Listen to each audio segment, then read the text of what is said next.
Dari rancangan sampai jadi undang-undang, bagaimana mekanisme pembentukannya?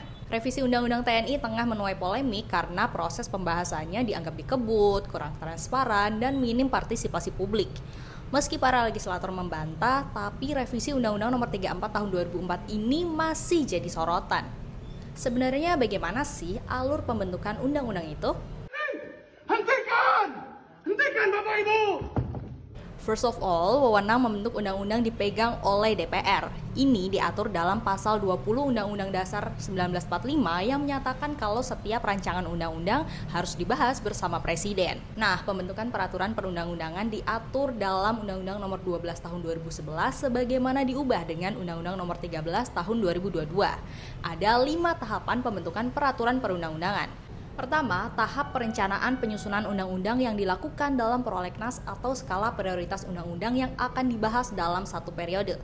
RUU yang bakal masuk prolegnas bisa diusulkan oleh DPR, Presiden, ataupun DPD dan harus disertai naskah akademik. Setelah masuk prolegnas, RUU bisa mulai disusun. Kedua, tahap penyusunan. RUU disusun berdasarkan naskah akademik berupa penelitian atau kajian hukum atas materi yang diusulkan jadi RUU. Kecuali untuk RUU mengenai APBN, penetapan Perpu menjadi undang-undang, dan pencabutan undang-undang atau pencabutan Perpu. Pada tahap ini, legislator bisa minta masukan dari masyarakat dalam menyusun RUU, antara lain melalui RDPU dengan mengundang pakar, pemangku kepentingan, kelompok, organisasi, atau badan swasta, hingga melakukan kunjungan kerja.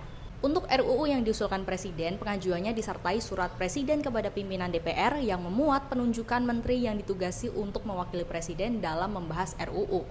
Bicara soal partisipasi masyarakat, pasal 96 Undang-Undang 13 tahun 2022 menyatakan kalau setiap naskah akademik dapat diakses dengan mudah untuk memudahkan masyarakat dalam memberikan masukan. Selain itu, masukan dari masyarakat juga jadi bahan pertimbangan dalam tiap tahap pembentukan undang-undang.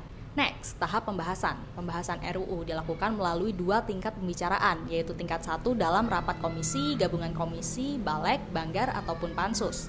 Pembahasan tingkat 1 meliputi pengantar musyawarah, pembahasan DIM, penyampaian pendapat fraksi, DPD atau Presiden, dan pengambilan keputusan. Setelah rampung di tingkat 1, pembahasan RUU dibawa ke pembicaraan tingkat 2 dalam rapat paripurna untuk pengambilan keputusan. Jika persetujuan tidak dapat dicapai secara musyawarah untuk mufakat, pengambilan keputusan dilakukan berdasarkan suara terbanyak.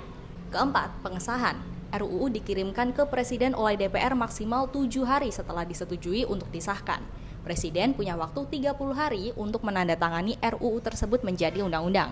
Kalau dalam 30 hari enggak ditandatangani Presiden, maka RUU itu sah menjadi undang-undang dan wajib diundangkan. Terakhir, tahap pengundangan dan penyebarluasan. Undang-undang yang telah disahkan harus diundangkan dalam lembaran negara dan resmi berlaku serta mempunyai kekuatan mengikat sejak tanggal diundangkan. Undang-undang yang telah diundangkan kemudian disebarluaskan oleh DPR dan pemerintah. Dari rangkaian tahapan pembentukan undang-undang tadi, menurut kamu bagian mana nih yang paling rentan bermasalah dalam proses ini?